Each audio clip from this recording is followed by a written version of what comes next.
Okay. Bismillah, walhamdulillah, wassalatu wassalamu ala rasulillah wa ala alihi wa sahbihi wa man wala. Jazakallah khair for coming again. Last time where we had left off was we were talking about linguistic analysis and how Rasulullah sallallahu alaihi wasallam speaks, so that we kind of get a feel for how he speaks. It's important for us to know that because that's a filter for us, that even though the chain might be authentic, the content may not be, because it doesn't match with the way Rasulullah sallallahu alaihi wasallam speaks, right? Now, this is not for any Joe Schmo. This tool is not for any Joe Schmo to use, okay? This is a very, very, very, very scholarly tool. I'm just giving you ideas. That's all I'm doing, okay? Now, we rushed through toward the end. I want to go back and wrap that up just a little bit, just 5 more minutes. There's a couple of things that I didn't focus on. Just like we talked about, the small kufr versus the big K kufr, right? We talked about that. We also talked about a hadith that go, La yu'minu ahadukum, none of you believe until ... right? And then there's very similar ones. La yadkhulul jannah. None will enter Jannah except the one who does something good. So let's look at just a couple of examples here. Rasulullah sallallahu alaihi wasallam said, and this is Ṣaḥīḥ, that none will enter paradise if their neighbor is not secure from their conduct, from their bad conduct. So this is an example. What is being emphasized here? Importance of conduct. Not that you will not enter.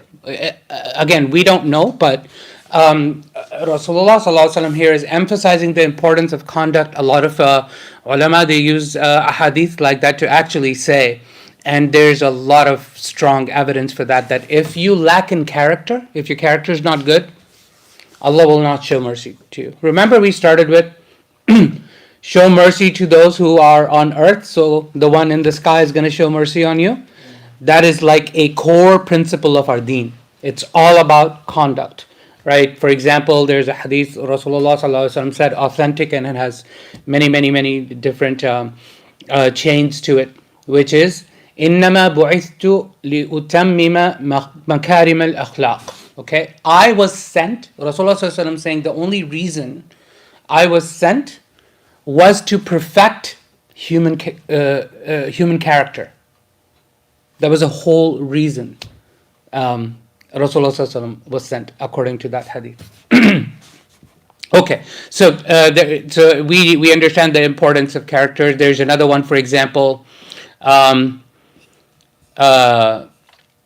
Rasulullah sallallahu alaihi wasallam said that none will enter Jannah that has the atom's weight of arrogance inside. Again, we are all guilty of having arrogance inside of us, atom's weight, right? Does it mean we're not going to enter Jannah? No, it just means how important it is not to have kibr, right? Again, you can take this into different dimensions as well, such as the biggest kibr you can have is not to humble yourself in front of Allah subhanahu wa ta'ala. That's the biggest kibr. If you have kibr with Allah subhanahu wa ta'ala, no way you're going to enter Jannah, right? So you can understand it from that point of view. But however, just general arrogance that human beings have, that's an emphasis on it. Okay. Also, a lot of people found problematic things like this. So let's read this hadith. It's authentic hadith, okay, where Rasulullah sallallahu alaihi wasallam said, we could just read the English here. I'll make this bigger if that's helpful. Okay, so this is Abu Dhar. He asked when there was sunset. Rasulullah sallallahu alaihi wasallam asked him, "Oh Abu Dhar, do you know where the sun went?" So the usual response of the companions was always, whenever Rasulullah ﷺ asked a question, the response of the companions were, the humble companions, most of them, Allah and His Messenger know best. Yeah?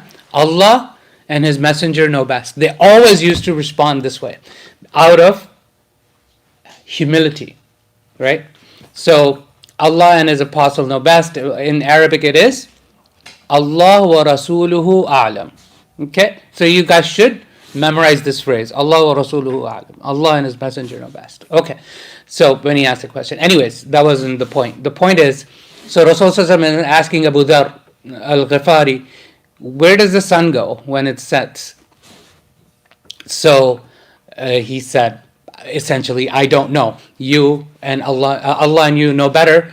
So he says, indeed, the sun actually seeks permission from Allah subhanahu wa ta'ala to do sajda, and then permission is granted to the sun to do sajda, and then it is told that wherever you go, then you return back to this place, and it would then rise back to where it will rise back essentially. You will have sunrise. And then Rasulullah ﷺ recited the ayah which says, وَذَلِكُ مُسْتَقَرٌّ لَهَا, and this is its appointed time. Okay. Does the sun actually do sajda and ask permission from Allah subhanahu wa ta'ala? This is ilm al-ghayb, okay? Obviously, in physics and stuff like that, we know that why the sun is setting and all of that. The sun really doesn't set; the earth is moving, right? The point of this, so the point of what Jonathan Brown is trying to share here, and this is an excerpt from his lecture. He's saying that Rasulullah ﷺ is not a science teacher. Neither is Quran a science book, right? It's not a book of science. It's not a book of history. Rasulullah ﷺ is not a science teacher.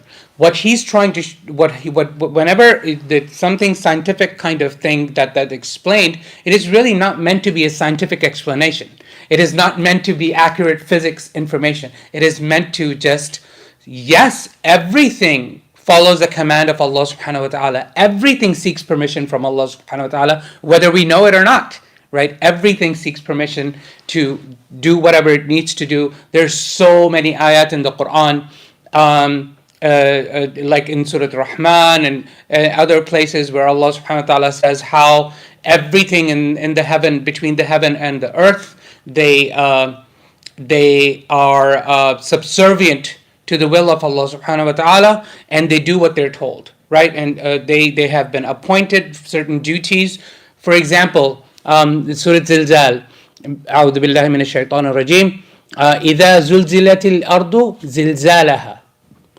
When the earth is going to have an earthquake, that it's designed to quake. So the earth is going to have an earthquake that it's meant to quake. As in, Allah subhanahu wa ta'ala had designed the earth to have that final quake. Zilzalaha, its earthquake.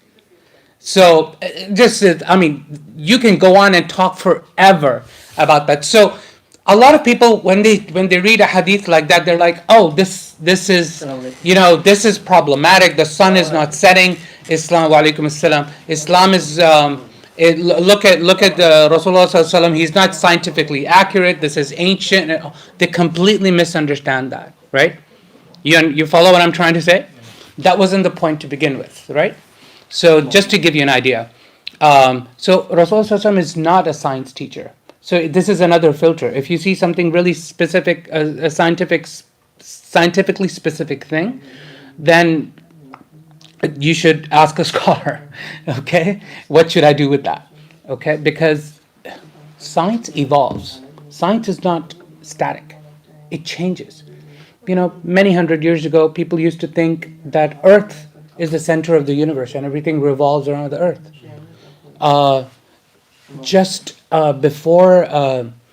Before Einstein, everybody thought in Newtonian gravity and people couldn't really explain what gravity was and all of that. It's just very modern. The whole quantum mechanics, all of this is new, modern stuff. It's like we didn't know all this stuff before. So Quran and Hadith, they're not talking about scientific facts necessarily. That is not the point, even though there might be hints there that people read into it. We're going to do that when we study the sciences of the Quran. I'm going to talk more about, the scientific miracles of the Quran and those kinds of things. It's actually modern scholars have actually found them to be extremely problematic, where we do da'wah on Islam using scientific miracles, so to speak, in the Quran and those kinds of things, and that can be extremely problematic because science changes. What are you going to do 2,000 years from now if we're still around and science has completely changed and what you believed it has to change? You're going to now deny the Quran? What's going to happen, right? So it's extremely anyway, that's a whole different discussion that we're going to get into inshallah later. That's what atheist brings up against. Yeah, of course. And look at the Muslims, they read some books that were written in the 60s or 70s, I think, on the scientific miracles of the Quran, mega popular, right? Actually, a lot of khair came from that. A lot of people became Muslim because of that. But it's actually problematic because you are on weak foundation. Science changes all the time. The whole meaning of scientific methodology is what? You observe, you make a hypothesis, then you do experiments, then you learn new things, and then the cycle begins, and then you make more hypotheses, and then the cycle begins, and then you keep going and you keep learning more. You disprove previous things that you knew from experimentation, and you come up with these hypotheses and these theories. Then you prove them, and then you go back. If you can't really prove, you do more experiments, you make more hypotheses, you learn new things. So that just keeps happening. It is extremely dangerous to have a foundation of our deen be anchored on scientific things. Very problematic. Okay, everybody clear what I'm trying to say? Okay. Yeah. But my question is, how do we take such kind of hadith or Quranic verses? You shouldn't expect scientific stuff from deen. That's not the purpose of the deen. You don't want to derive scientific information from deen. Yes, go ahead. For example, there is a verse regarding science, right? And how? Like, give me an example. The embryology one, for example, yes. Obviously, that is very specific. It's repeated multiple times. There's even a hadith about it. But there's the hadith side of it, I'll keep it aside because that's a different discussion. But in the Quran, Allah subhanahu wa ta'ala talks about the development of the embryo in the womb of the mother and all of that. Yes. But is the point of it to teach you science? No. The point of it is to teach you humility, that you were nothing. You were just a liquid. And look what you have now been fashioned through stages. And as you grow up, you continue to go through stages. I can pull up those ayat and we can do whole tafsir on like a long 1 hour lesson on just that one ayah. I'm not even joking, right? That is not the point of it. It's not science. We derive science because we want to feel like, oh, look, Allah subhanahu wa ta'ala, like how amazing is this as a miracle, right? It's problematic because when you learn more, and then you base it on your aqidah on the scientific fact, which you thought is a fact, there's no such thing as a scientific fact. There's no such thing.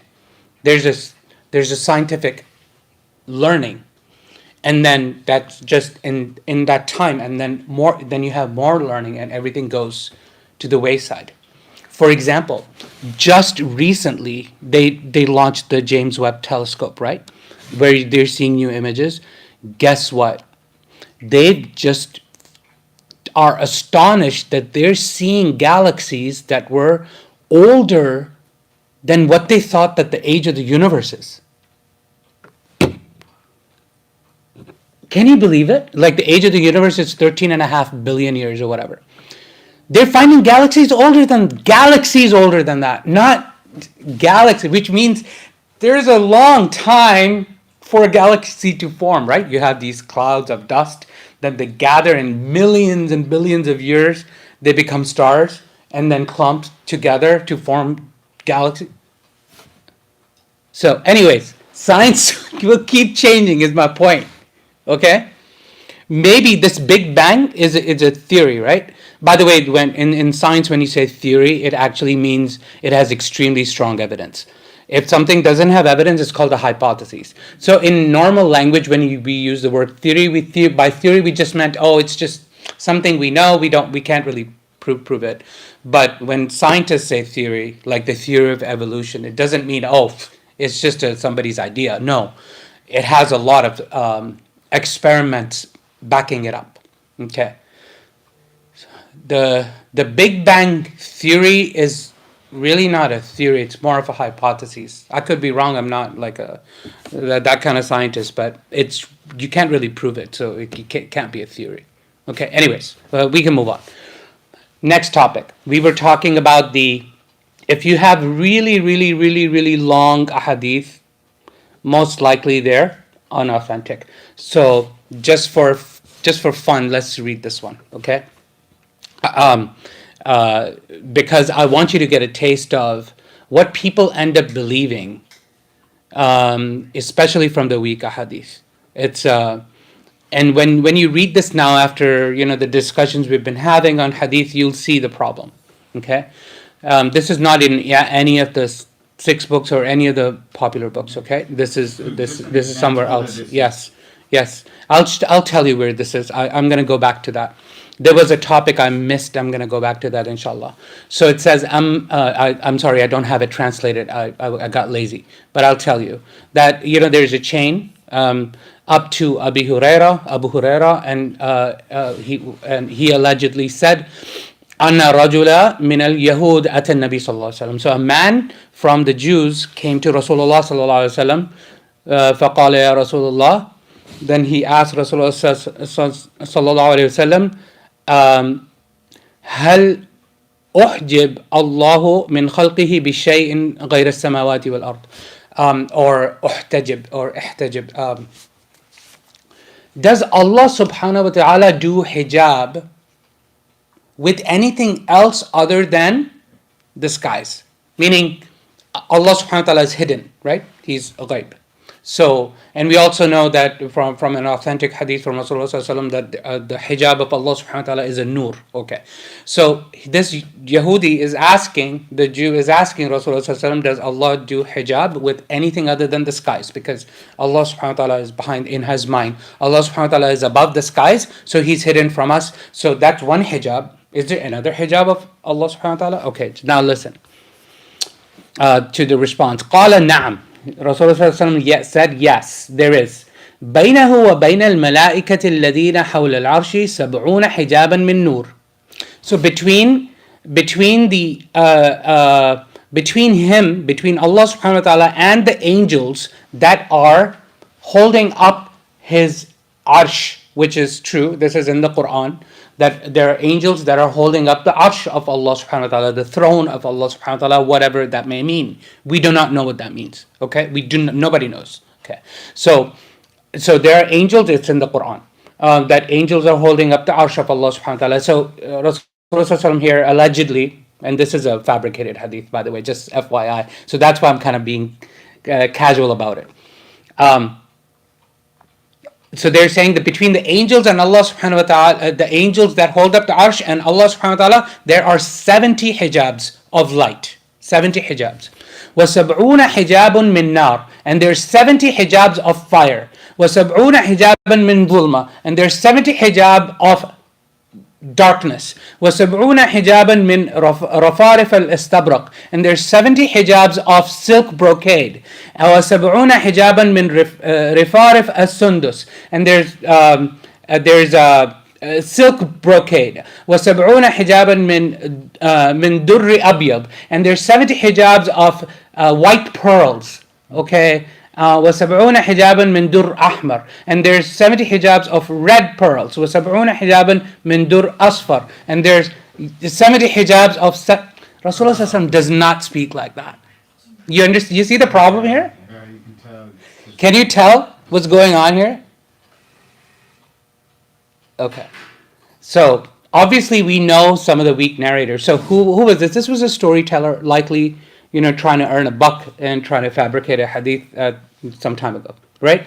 Long time ago. So you can see this is a huge issue, right? Why would Rasulullah even talk about that and spend so much time just talking about the hijab of Allah subhanahu wa ta'ala? What value is that giving to anyone? Is it increasing your iman? Is it making you a better human being, improving your character, worship Allah? No, it's doing none of that. Anyway, so this Ibn al-Jawzi, he has a book where he's collected fabricated hadith, and there's others as well. So he says, this is from Ibn al-Jawzi, not me, right? هذا حديث موضوع عن رسول الله. This is a fabricated hadith alleged to be from Rasulullah sallallahu alaihi wasallam. وَالْمُتَّهَمُ بِهِ عَبْدُ الْمُنْعِمِ. So that they know. So the one who is to be blamed, in Urdu we say tuhmat, right? Mm-hmm. So al-muttahim, the one who has tuhmat is Abdul Mun'im. وَقَدْ كَذَّبَهُ أحمد. And then Ahmad ibn Hanbal rahimahullah, he told him that he's a liar. وَيَحْيَى and Yahya also, وقال Darqutni, and Darqutni is another muhaddith who has a book, Darqutni, amazing book of hadith. We'll talk about those later. And he also said that he's a liar. Huwa wa abuhu matrukan, and him and his father are both not taken from. So what I'm trying to educate you is you don't have to just guess. A lot of the work on fabricated hadith and the weak hadith has already been done, right? Yes, not 100% is done. Hadith is still a living science. You can come in and actually do your own grades, and it's happening in modern times, and inshallah we'll talk about that. Okay, so I wanted to give you an idea of these long-winded hadith that kind of have a lot of detail. By the way, how many messengers came? You know that the common understanding. What is the total number of messengers that have ever been sent by Allah subhanahu wa ta'ala? 124,000. Guess where that came from? We learned in our childhood. Yeah, but guess where that came from? That's a statement in a long hadith. Wow. Why is a long hadith problematic? Can you tell me? Can anybody guess? Because there could be a lot of mistakes. Any issue, he doesn't talk that long. Yes, that's one. What's another reason? Because if it gets repeated by several people, yes, there's more and more mistakes. Yes, possibilities of mistakes. Exactly, especially if it has multiple topics all threaded together. Yes, so nobody could memorize something that long, unless it's the Quran, right? The longest ayah in the Quran is what? In Surah Al-Baqarah, second last page, the ayah of the loans. It's 1 page long. It's the longest ayah in the Quran. Okay. Anyways, we can move on. But you guys get the idea. I just wanted to give you a taste of weak hadith. And I think you got a good taste of weak hadith. Really good taste. I picked this one. Clear the concept, just... Yeah. Yeah. But this is not a weak hadith. I'm sorry, I used the wrong term. Fabricated hadith. Mawdūʿ Ḥadīth. Okay. So I had skipped that. So let's go back to some... We'd done a lot of terminology. I'd skipped the actual Mawdūʿ terminology. So I had some examples. So we're going to look at some examples, and I'm going to give you some things to stay away from. Okay? Where did it go? I'm sorry. Where is my hadith terms?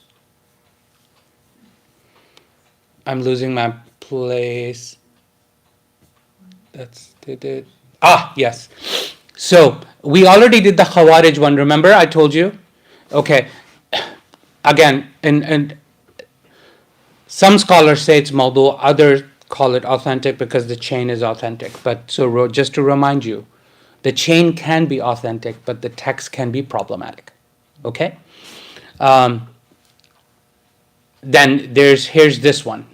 The Khawarij one that I told you about is likely fabricated, is because why? It was a political hadith, right? It had no dini value. It was a political value. Okay, that Khawarij are the dogs of the hellfire or something like that. Wow, I can't pull this up, but I'll just tell you. This is a hadith from Ali radiallahu anhu, allegedly. Okay, hadith of Ali. So it's not really a hadith. So one term that I did not clarify to you before, it's not super important, but it's really good term for you to know.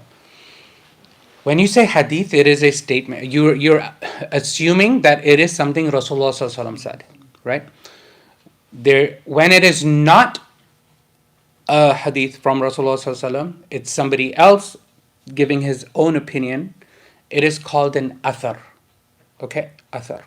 Okay, just keep that in mind. So anybody says this is the athar of a sahabi, this is just his opinion. Okay.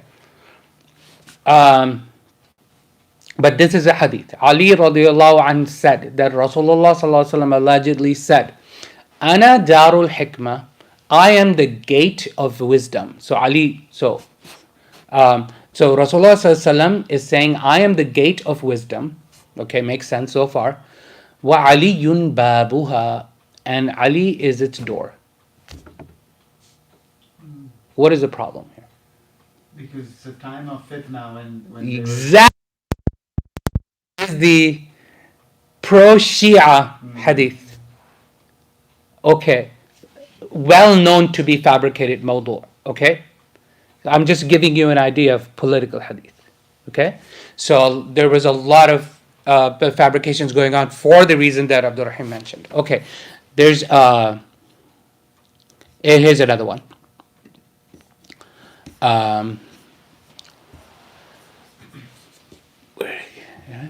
I think this is the wrong one. Anyway, I'll just I think I'm linking to the wrong ones. صنفان من أمتي ليس لهما في الإسلام نصيب. Two types of people from my ummah have no share in Islam. Al-Murji'ah wal-Qadariyah. These terms didn't even exist at the time of Rasulullah sallallahu alaihi wasallam. The Murji'ah and Qadariyah. You have no idea what that means, by the way. I know you don't. It's okay. We'll get there. Fun stuff, okay? But this is part of our Islamic history. Basically, Murji'ah was a people with an aqidah that nothing you do is going to take you out of Islam. And Qadariyah is like everything is left up to Allah subhanahu wa ta'ala. It was an extreme response to the Khawarij. What did Khawarij say? Even if you lie, you're kafir. You have to accept this. You have to do your shahada again. Like so hardcore. Like every commandment in the Quran, like everything is eat black or white. That mentality, black or white, right? You're white. You do one small wrong thing, black, forever, gone. They can kill you. So that was their mentality. Of course, there's a lot of people around with that same mentality, especially ISIS. Why do you think they kill people the way they do? May Allah subhanahu wa ta'ala give them guidance. Okay, so there was a Khawarij, right? So a response to the Khawarij, another extreme response came. Nothing you do will take you out of Islam. Everything is up to Allah subhanahu wa ta'ala. Nothing you kafir. So those are the Murji'ah. The Qadariyah are the ones who, there's actually two types of Qadariyah. One that does not believe in Qadr at all, that the human beings are 100% free will. 100% free will. Okay, Allah subhanahu wa ta'ala just wound up the doll and just let it go, wherever it goes. It's Allah subhanahu wa ta'ala does not control anything at all. So that's one type of Qadariyah. We'll talk about it during Aqidah, inshallah. The other type of Qadariyah is Allah subhanahu wa ta'ala determines every single thing like we are robots, literally in the sight of Allah. So what's the problem with that? Obviously, how are you going to be judged for your deeds if you're 100% controlled by Allah subhanahu wa ta'ala? Right, so anyways. Okay. These terms did not exist at the time of Rasulullah sallallahu alaihi wasallam is my point. Why would it be saying that two people from no? So that's a known fabricated hadith. It's in Tirmidhi. Okay. دع القلم على أذنك فإنه أذكر للمملي. That when you're done writing, put the pen in your ear because that's better for remembrance. It's a known fabricated hadith. I don't know if you've heard that, but you've seen people put a pen behind their ear. This is why they do it, by the way. Anyways, it's indemnity. You know what I'm talking about? I've seen it. Okay, yeah. Seek knowledge even from China. Now, does fabricated hadith sometimes or even most of the time have good content? Yes, they have good content, good message. The message may be good, but the attribution of those words to Rasulullah sallallahu alaihi wasallam is the wrong thing to do. So that's why we call it mawdūʿ. Doesn't mean that the meaning is not correct. Does that make sense? You know what I mean? There's a fine line. Intention to. No, unless it's misleading. Unless fabrication is misleading. So somebody says, somebody created a fabricated hadith that you should, I don't know. Well, it's the China one, the one for China. Yeah, seek knowledge even from China. Like the virtues. What is wrong with that? Yeah, You know? Like the virtues of surah. you were Like talking about. virtues of the surahs or whatever that are fabricated, yeah. There's nothing wrong with that. So, like I told you, hadith, understanding hadith and analyzing hadith is an extremely complex science. Can you imagine how many dimensions you have to think through? And it's almost like a case-by-case basis. You can't really bucket things. You can't really. You have to look at each and every hadith. Okay. So there's a book by al-Daylami. Most of them contains fabricated hadith. So if you want to just, get to know what are all of the fabricated hadith, pick up this book. I can just randomly show you. Just 1 second. I was just wanting to learn and expose myself to fabricated hadith just to kind of see. I intend to get some of this translated. So because a lot of people don't know fabricated hadith and they think it's an actual hadith. So I want to get this stuff translated. It's not a lot. A lot of India Pakistan people, when they see Yeah. everything in Arabic, they think it's It's Quran Majid, Exactly. Anything in Arabic is Quran. So this is no, this is the wrong one. Ad-Daylami. Sunan ad-Daylami. I'm sorry, am I boring you guys today? No. Okay. I don't know what happened to it. Anyway, maybe I'll look up next time. I don't know why I can't find it. So these are all Arabic. These are all Arabic books. Yes, sir. You have to learn Arabic to be able to read any of this. I'm so sorry.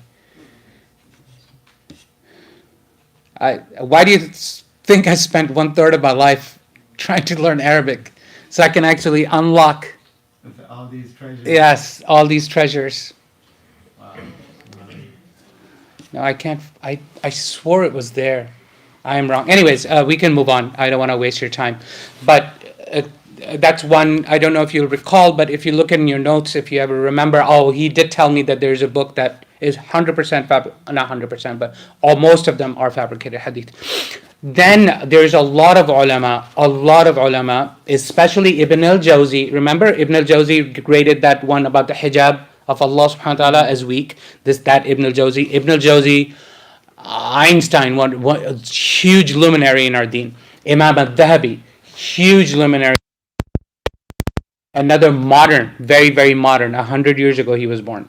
Okay? Just 100 years ago. He just recently passed away in the late 90s, 1999.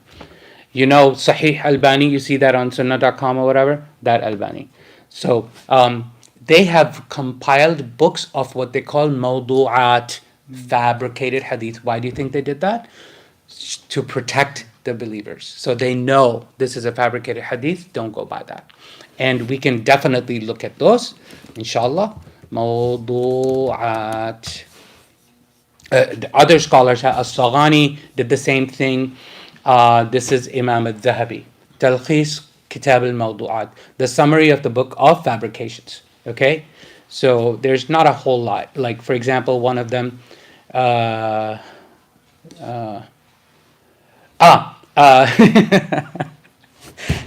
sorry. This hadith made me laugh. It'll make you laugh as well. أبغض اللغات إلى الله الفارسية.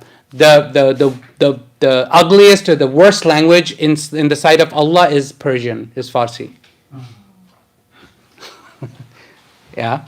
So this is a fabrication. Okay.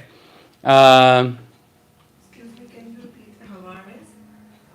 Hawaris was, what was that word? Al-Khawarij.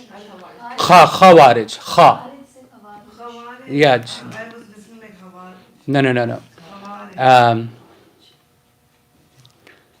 Let's see if we can find another one. Here's another one very similar. إِنَّ اللَّهَ بَيْنَهُ وَبَيْنَ خَلْقِهِ سَبْعُونَ أَلْفَ حِجَابٍ. That between Allah and the creation there are 70,000 hijabs. You know, these kind of fabrication. You guys get the idea? So there are books out there in Arabic that contain fabricated hadith. Now, good news. There's at least one book out there that I found the other day. It is in English. I'll show you.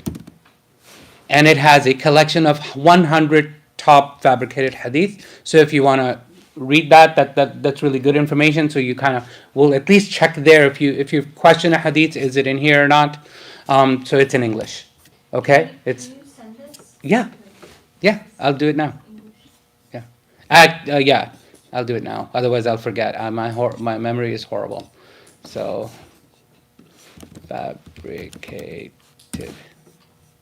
So it's important, what I'm trying to tell you, it's extremely important for you to know fabricated hadith and the fabricators, because if you see a chain, maybe somebody didn't end up grading the fabricated hadith, but if you see a fabricator in the chain, then you know, let me ask a scholar, this guy I know is a liar, right? Yes. So basically, you shouldn't take it like seriously. Like if it says something, you shouldn't believe it. I would always ask a scholar. You just consider yourself not. Especially if it sounds. Yeah, suspicious. Yeah. So this is 100 fabricated hadith. Okay, I just sent it on WhatsApp. Okay, good call. MashaAllah. Okay, you guys get the idea? Yes. Okay. Problem. This is why I wanted to talk about weak hadith today. A lot of people now in modern times equate weak hadith to fabricated hadith. And that's a huge problem. Why is that a problem? This is what we were going to discuss. For example, look at al-Mawdūʿāt, the Fabrications. Okay, so there is a book by Albani, Shaykh al-Albani rahimahullah, Nasiruddin al-Albani. Okay, I know you can't understand that. I'll translate. Silsilatul ahadith al-Ḍaʿīfa wal-Mawdūʿa wa-Atharuha as-sayyi fil ummah.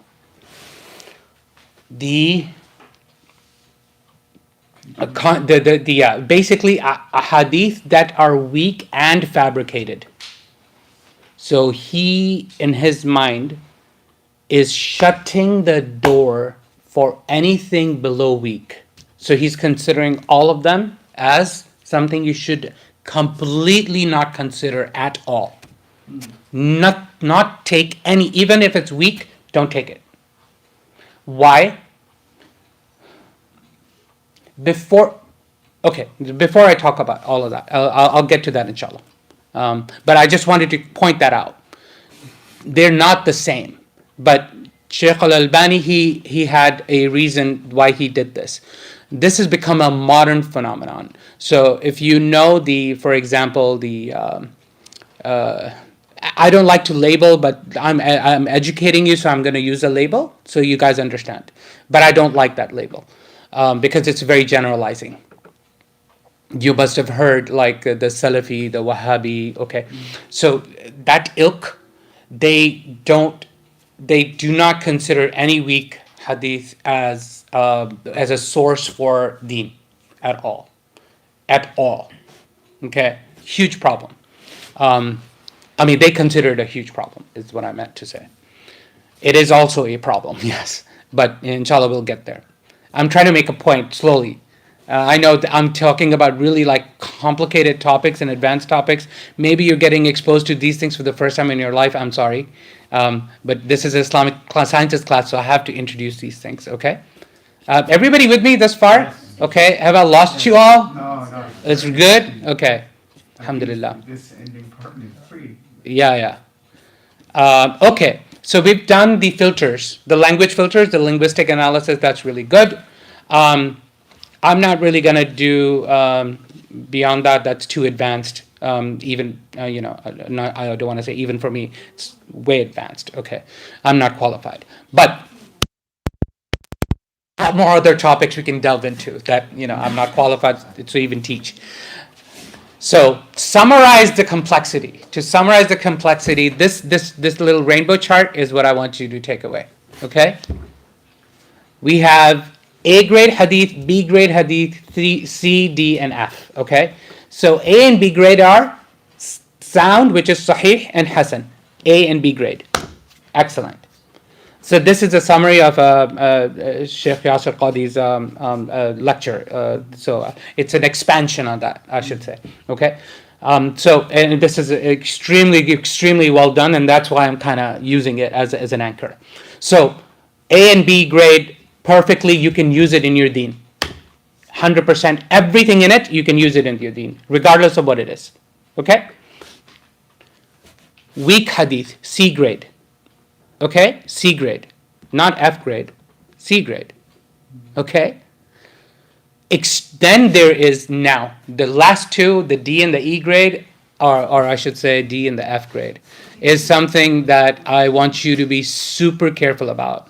Would you take from a fabricated hadith and base our deen on a fabricated hadith? Absolutely not, right? So I don't know what's going on here. Okay. Anyways, whatever. This is F grade. I'm trying to change it, but it's not changing. Anyway, then. Sorry? Oh, it went away? Oh, when did it disappear? Oh, okay. I think my cable is a little bit messed up. Oh, okay. I'm sorry about that.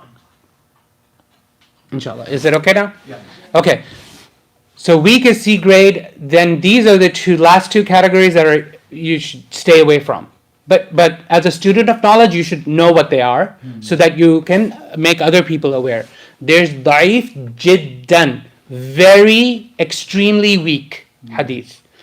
So you can have weak hadith for various reasons. Remember, because somebody has poor memory, not that they're not a trustworthy person, they just have poor memory. They got old, or they just have poor memory, or they lost their notes. That happened. People lost their notes, right? Somebody stole their books. Not joking. That happened, right? So, but there's extremely weak, because remember, weak has so many different types. Broken chain, unknown people, a man said, blah, blah, blah, right? So it may be, but it's not just a man said, because that might be weak, but it may not be extremely weak. Extremely weak when you know somebody is either doing a lot of tadlis, they're skipping a lot of people intentionally, there's like contradictory narrations from this person, there's a lot of contradictions with this person. Not that they're lying, but there's just contradicting. Okay? So many different other reasons, there are facets of reasons. So there's a category called ضعيف جدا. Then there is the category called موضوع, fabricated, which is known to be fabricated. So how do you understand it? ضعيف has probability. So authentic, Hasan and Ṣaḥīḥ, most probably, very, very high likelihood that Rasulullah ﷺ said something. That's authentic hadith. I didn't say that, okay? I'm being very careful with my words. Remember I talked about hadith being dhanni, presumptive? Okay. I know that's a very general, broad category, but extremely high likelihood said something. This is Bukhari, Muslim. So, Hasan, you can say high likelihood Rasulullah ﷺ said something. Weak, probably Rasulullah ﷺ said this. So you can't disregard weak, because there's probability that Rasulullah ﷺ said that he either said it or 50% chance. Okay? So you can't, like if something has a 50% chance that Rasulullah ﷺ may have said it, you have to respect that. That's why I said treating them as complete disregard is dangerous. Okay? But then this is for scholars to determine. You're not going to do hadith analysis on your own, but just know this, okay? Then ضعيف جدا is, we're pretty sure Rasulullah sallallahu alaihi wasallam did not say this. ضعيف جدا. The D grade, we're pretty sure Rasulullah sallallahu alaihi wasallam did not say it. And the F grade, we are definite that Rasulullah sallallahu alaihi wasallam did not say this. Clear? So when you say pretty sure, didn't say it, it's because of the style, because of the version? Many reasons, because of the people, could be the textile, could be the topic itself, could be the chain, could be lots of different issues. Known liars, or those kinds of things. So that is, so you understand, weak is not always a problem. So what do we do with weak hadith? Now let's talk about that. 15 minutes, inshallah, we'll be done. Okay. I think I'm talking about heavy stuff today. Yeah. Any questions? I'm sorry, I don't look at you because you're not in front of me. You guys always sit on the side. Is that like a new backbencher to sit on the side? Next time you come this side. Not on the radar. Yeah, you sit to the side. Okay, so how do we deal with weak hadith? Well, there are rules that our scholars used in the past that make tons of sense as we go through them, inshallah. Okay, so there are conditions for weak hadith, to use weak hadith. There are certain conditions have to be met. Again, this is our ijtihad. This is all scholars coming up with methodologies. It's all methodology of how to leverage and when to leverage weak hadith. Yes, ma'am. I have a question. We have hadith about Surah Waqia, and I think that's very. Yeah, maybe. A lot of the, as I shared before, you missed the class. Yeah, so a lot of the hadith about the virtues and the fadail of the surahs, most of them are weak. What weak doesn't mean you reject it. Okay, weak just means they're weak. C grade. Yeah, you can use it for yourself, right? Yeah, we'll learn. That's exact answer I'm about to give you right now. Okay, so what do you do? So That's what my question was. yes, so that's what I'm about to answer. So Imam al-Nawawi said, this is his Imam. You know Imam al-Nawawi? There's books about it coming on. The father of codifying the final Shafi'i fiqh, Imam al-Nawawi, the one who wrote Arba'un al-Nawawi, the 40 hadith of Nawawi, that Nawawi, huge luminary in our deen, huge. Everybody respects him. Okay, he wrote the encyclopedia. Well, there were two people, but he's one of them. He wrote the encyclopedia on fiqh. On fiqh. Okay, comparative fiqh, comparing all four schools of thought and others. Okay, Imam al-Nawawi, he said, use the weak hadith for fada'il, for virtuous acts, like Surah al-Waqi'ah, read Surah al-Waqi'ah, XYZ, you'll get XYZ blessings, right? So fadail, virtuous acts, anything that is, this is a good thing to do. If it's a weak hadith, it's okay for you to use, for us to use. Okay, why is that okay? Do you know? Because it motivates you to read. Yes. What else is? Does it hurt? It doesn't hurt anything. It doesn't hurt you. It doesn't hurt It anything. doesn't bend the deen. It doesn't change your aqidah. It doesn't change laws, right? It doesn't make things halal and haram, right? Things that are not touching aqidah, right? Suddenly, if there's a weak hadith about, let's say if there's a weak hadith about believing in unicorns, that's changing aqidah, right? You can't do that. That's most likely not a weak hadith, it's a fabricated hadith, right? You understand, right? So you can't change your aqidah, and it shouldn't introduce a halal or haram. Okay? So for example, there's a hadith about the Salatul Tasbih, you must have heard about, right? It's weak. A lot of people consider weak. Ibn Hibban considers authentic. But when we talk about Ibn Hibban, then you'll understand why he considered some things authentic. We'll talk about that, inshallah. Okay. And so let me continue. I always want to jump to conclusions for some reason.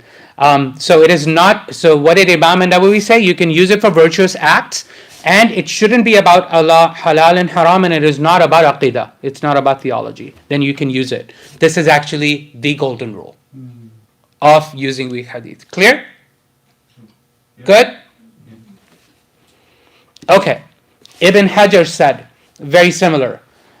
They shouldn't be ضعيف جدا. They shouldn't be severely weak.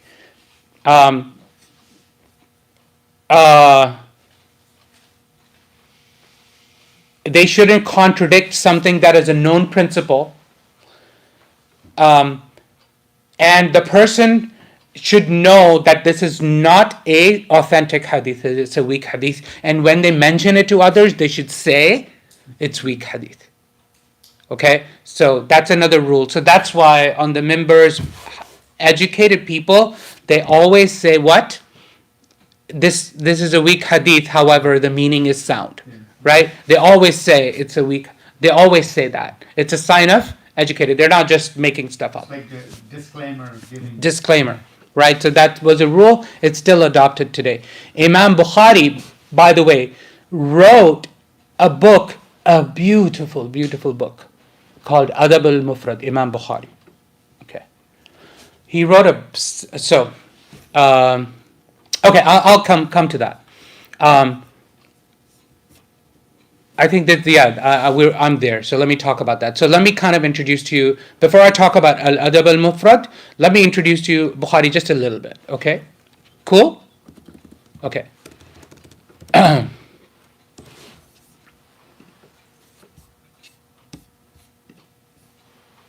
Okay. We're just going to look at chapters.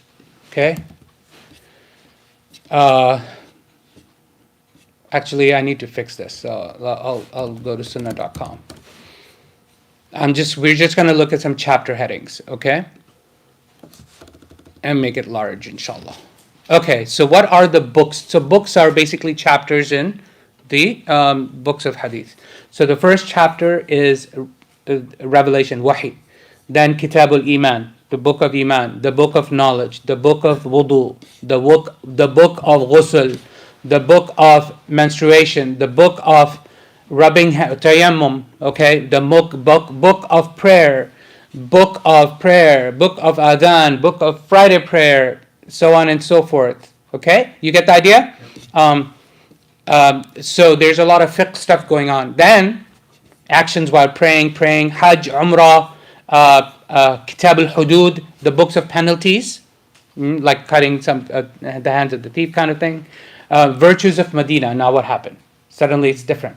Book of fasting, book of Taraweeh, book of Laylatul Qadr. Okay, the book of doing i'tikaf in the masjid, the book of buying and selling. Okay, the book of Amazon-like orders. No joke. That's what it is. Okay, to order something that you haven't seen, that is not in front of you. That's called salam in Islam. That's right. Kitab al-Salam right here. Oh, it's really Yeah, that's why I said Amazon orders. Kitab al-Shufa. Shufa. I forget what Shufa means. I have to look. Buying and renting, ijara, hiring. Book of debt transfers, kafala. Book of wikala, which is representation, like wakil, right, to be a lawyer. Book of agriculture, book of water distribution, because it's agrarian society, right? Water distribution, book of loans, book of, I don't know, book of arguments, I think, and so on and so forth. I want to tell you. So do you see Bukhari is broad in a lot of topics. Book of makatib, contracts, okay? Book of gifting. This is all fiqh stuff, okay? You'll understand what I mean when I say fiqh stuff, okay? Inshallah. We'll get there. There's just a lot for me to share. Book of shurut, conditions, placing conditions. Book of wills and testaments. Book of fighting for the cause of Allah. Book of jihad. Okay. Book of the war booty. Book of jizya. Okay. Book of the beginning of creation. Book of prophets. Book of virtues and merits of the prophets. Very nice, by the way. Read these chapters. Okay. Book of the companions of the Prophet ﷺ, book of the Sahaba. Suddenly it changed. This is not fiqh stuff now. What is this? Virtues, right? Virtues. Okay. Book of the merits and the helpers of Medina, Kitab Ansar. You know, the book, the Ansar of the Medina, book talking about their virtues. Book of battles. Okay. Book of the tafsir of the Quran. So this is all in It's all Bukhari. Sahih Bukhari. This is all Bukhari, 100%. Yeah, I'm just introducing to you the table of contents because the table of contents will kind of give you a great navigator. Oh, if I want to learn about this topic, I'm going to go here, right? It's just awesome. That's what I do. I just look at table of contents all day long, just so that I know what's where. Because you can't read everything. You can't. Yeah, there's just so much. Book of the virtues of the Quran. So fadail al-Quran. So any of the virtues of surahs should be right here. Okay. Book of marriage, book of divorce, book of supporting the family, book of food and meals, book of aqiqah. You want to do an aqiqah, book of aqiqah, hunting. I'm not saying go derive under. Just read for your information. Okay. Yes. No. You think this is any topic? It's not. It's still very limited. Yes. Book of sacrificial animals and book of drinks, separate from book of food. Book of the patient, like sick people, marada. Okay. Book of medicine, kitab al-tib. Okay. Book of dress. Book of good manners from good manners. Okay. This is what I wanted to get to. Okay, by the way, just remember that, okay? Because since we're doing the table of contents, might as well just complete it. Because it's good for you to know what's in Bukhari, right? Book of asking permission, ista'dhan. Okay, book of du'as. The book of du'as. It's beautiful, beautiful chapter. Please read it. Chapter 80, book of du'a in Bukhari. Beautiful chapter. Really, it will really make you feel really, really good. If you want to learn authentic du'as, that Rasulullah ﷺ very, very, very likely used in his prayers, in his du'as, that's the book of du'a. The book of heart softeners, very, very nice stories. It will talk about events. It will they're called heart softeners for a reason, because when you read, you want to cry. It's those kinds of stories. Book of heart softeners in Bukhari. Book of Qadr, divine destiny, decree. Book of oaths and vows, to do swear. Book of when you do another, for example, oh Allah, if you do XYZ for me, I will pray 200 nafil prayers. That you just suddenly made a promise to Allah. That's called a nadar. In Urdu we say mannat or something. Yeah, it's not a good thing to do, by the way. Don't do that.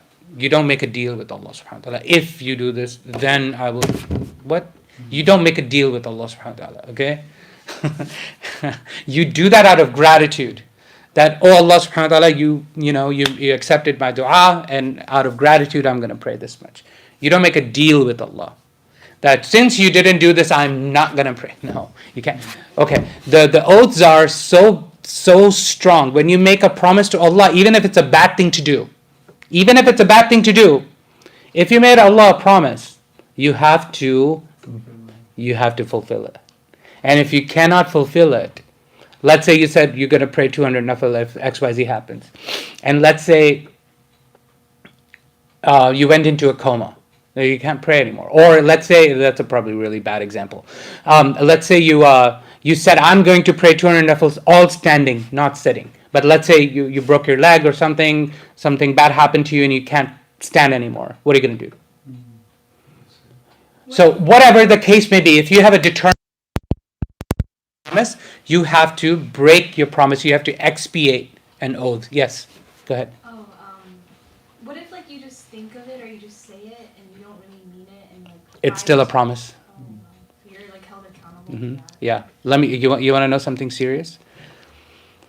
If I say to my wife, if you step outside this door, you're divorced. And the wife steps out the door, you are now divorced. So don't do it. You'll regret. Okay? It's serious. Okay? So this is a expiation. It's called a kafara. Kafara for something that there is kafara. So this is the book that we'll talk about. I'm not a faqih. I'm not going to give you how to. I Yes. have a question regarding Yes. So kafara is written in Quran Yes. for breaking an oath. Yes. That's right. Giving 10% That's right. meals and 10 clothings plus 3 roses. Yes.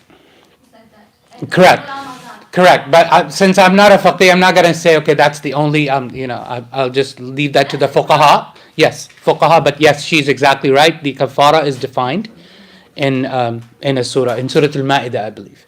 Okay, then there's Kitab al-Fara'id, the inheritance laws, etc., etc. Kitab of blood money, when you kill somebody. Oh, it turned off again. I'm so sorry. I don't know what keeps happening.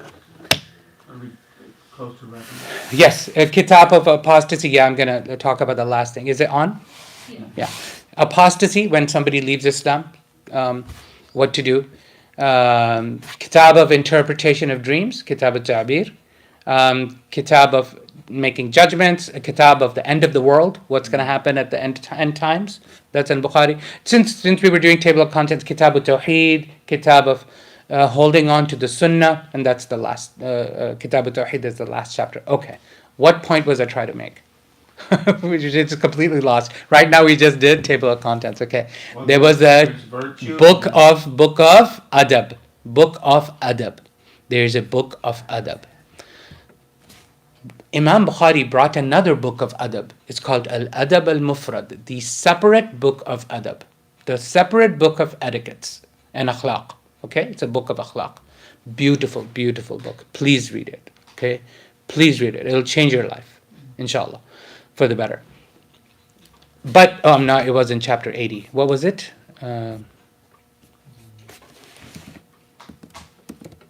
Yeah, 78. So why did Imam Bukhari not write a separate book of adab versus this one? Remember, if it's in Bukhari, it has to meet all those conditions. The 5 conditions, wa alaikum assalam, the 5 conditions of authentic and then additional Bukhari conditions. Remember, for a hadith to be eligible to be in his Ṣaḥīḥ, if it doesn't meet any of these conditions, doesn't mean it's not authentic. It just didn't mean that condition for the book, but it's still an authentic hadith in his mind. You understand the difference? Do you understand the difference? For a hadith to be in Bukhari, it has to meet certain conditions. Not just authentic is not good enough. It has to meet other conditions. If it on top of authentic, which means you can have authentic hadith that are not in Bukhari. Clear? Remember we talked about other scholars wrote books, separate books of authentic hadith. For example, Imam Muslim, he wrote his book because he's like, Bukhari is too strict. I have to write a book. Imam Muslim that had a couple of relaxed points, and he brought more authentic hadith. He's got, I don't remember the exact name, maybe 1,000 more hadith that are not in Bukhari. Okay? And then there are other scholars. Anyways, so Imam Bukhari wrote that. Guess what? That book is called al-Adab al-Mufrad, beautiful book. If Bukhari wrote it, and he knows what he's doing, right? Imam Bukhari, he knows what he's doing. However, later scrutinizers, they took some of those ahadith and actually called them weak. Because they were weak. Maybe they were weak. So what? Maybe they were just below Hasan. Weak doesn't mean you reject it. And they were about virtuous acts, correct? So they were about virtuous acts, so it is okay to accept. So anything that says weak, but it's about a virtuous act, something good to do, like something you should do for your parents, something you should do for, I brought a hadith, for example. in my notes. This is the last thing I will say, inshallah, then I'll let you guys go. I know you guys are getting anxious. Okay, here's one. This is from al-Adab al-Mufrad. So this is written by Imam al-Bukhari, rahimahullah. Rasulullah sallallahu alayhi wa sallam said, لا تماري أخاك ولا تمازحه ولا تعده موعدا فتخلفه. Okay, so do not dispute with your brother, do not make fun of him, and do not make a promise to him and then break it. So this is what Imam Sheikh Albani said is weak. Okay, but Imam Bukhari put it in his al-Adab al-Mufrad. So that should mean something to you. Meaning it is completely okay for you to consider this an okay hadith to use. Is the concept strong? Yes. Are there other evidences that support this concept? Yes. Are there authentic Quranic evidences and authentic hadith evidences that support this concept? Yes. Okay? For example, do not argue, which means don't be angry. Okay, that's in the Quran. Swallow your anger. Allah subhanahu wa ta'ala also said, idfa' billati hiya ahsan. Repel with something that is better, not something that's worse. Right? You avoid evil with something which is better. And then also keeping your promises. Remember I told you Islam is all about contracts. Everything is a contract. Tawheed is a contract. It's a contract. Everything is a contract in Islam. 100% everything is a contract. Our deen's foundation of our deen is a contract. Okay. And then also, do not make fun of people. Right? وَيْلٌ لِكُلِّ هُمَزَةٍ لُمَزَةٍ. Cursed be the one who makes fun of people in front of them and behind them. Allah subhanahu wa ta'ala curses those who make fun of people. So, for example, I'm telling you shawahid, right? The supporting evidences that support, even if it's a weak chain, but the concept is good, you take it. Okay. Barakallahu feekum. Any questions? It's a very complex topic. Very good class. Oh, good class? Okay, you like that? Okay, alhamdulillah. Very good. So now you know what to do with weak hadith? Cool? Alhamdulillah Rabbil Alameen. Barakallah. Yes. Question after prayer? Yeah, absolutely.